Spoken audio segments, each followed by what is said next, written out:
मलकिनी बोला दी के हमर बहू की के मलकिनी बोला दी के हमर बहू की के मलकाई हो हम बोला अपने मलकाइया के बोलाओ ए मलकाई हो मलकाई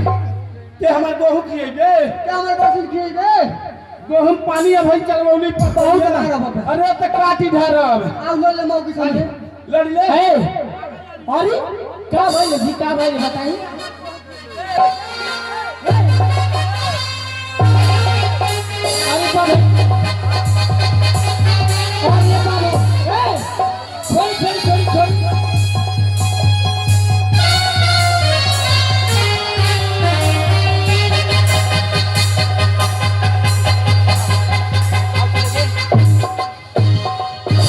अब पता चली सर के का भाई ले रहो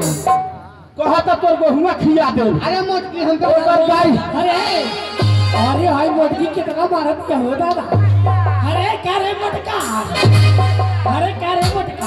समझा दे हाय का करे बड़ा नचर है अरे क्या करबे देखा तो कैसन दिया हां कैसन ते मारे रे मोटकी अरे ते कैसन मारे रे गुरु हाय कुछ बोलबा ना तो हम मोछड़ा उखाड़ ले माऊ मोछड़ा उखाड़ ले ते हमें मोछड़ा उखाड़ दे हां अब हम रिसियल का पता अरे ढेर बोलबे ना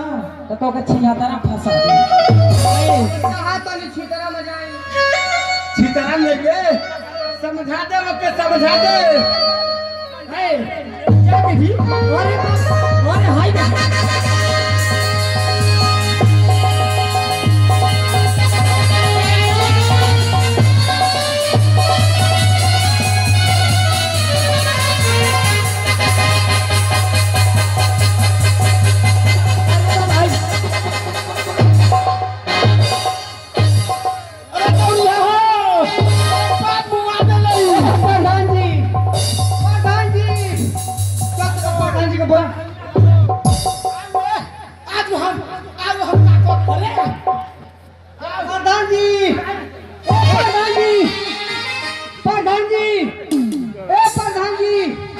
प्रधान जी सारे प्रधान जी हाय सर प्रधान जी अरे सर हम ए रहो प्रधान जी नमस्ते खुश रहा और बताइए समाचार का बा प्रधान जी नमस्ते खुश रहा बहुत बढ़िया हाल चलवा अपन बताओ लोग ठीक बा प्रधान जी नमस्ते एक वॉइस लाके हम बसीर बोले रानी है एक वॉइस लाके हमार पूरा खेत चलो सियो आज हम शिका के लेके गइली है भाई का बुढ़िया हमके देख खो घर में बंद करके इतना मार बनाई बिछोन अरे नो खोल प्रधान जी अरे कर गाई आके रहुए चलता बानी होटल वाले घर से हम ले आवेली हां इस बात सही बात कर गाई आके हमार पूरी खेत में चोर ले हलो छी ई चराई हमार ये प्रधान जी का हो सुनी हां सब अरे चुप है अरे ते क्या करबे रे ये प्रधान जी क्या करबे ये प्रधान जी का हो का भर से पहले हम दे हले वाली रहुए के सबसे पहले आई बात बा पहला मोहर तहरा लागल बा आ गांव पर घूम हम हई बटली हां देख तू मेरे हाथ में बड़ा कुछ हो मौगी देले बा देहला अरे हम तो मोहर मरल बानी रे अरे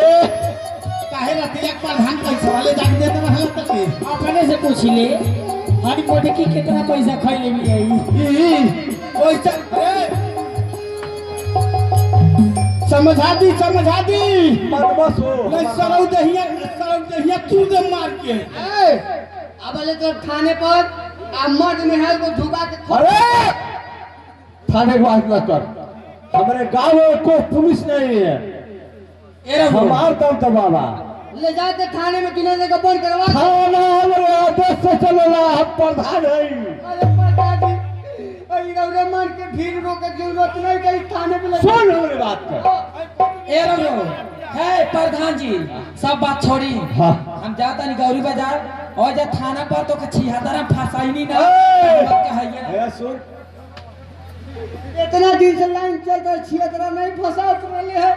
सुन रे गौरी बाजार के हम बात के फंसेबी तो के फंसा देब रे। अरे मौका हम जा रे ते के अरे अरे बाबू भाई के में लिखा है दादा। ए रे पागल हई धीरे पूरा रही।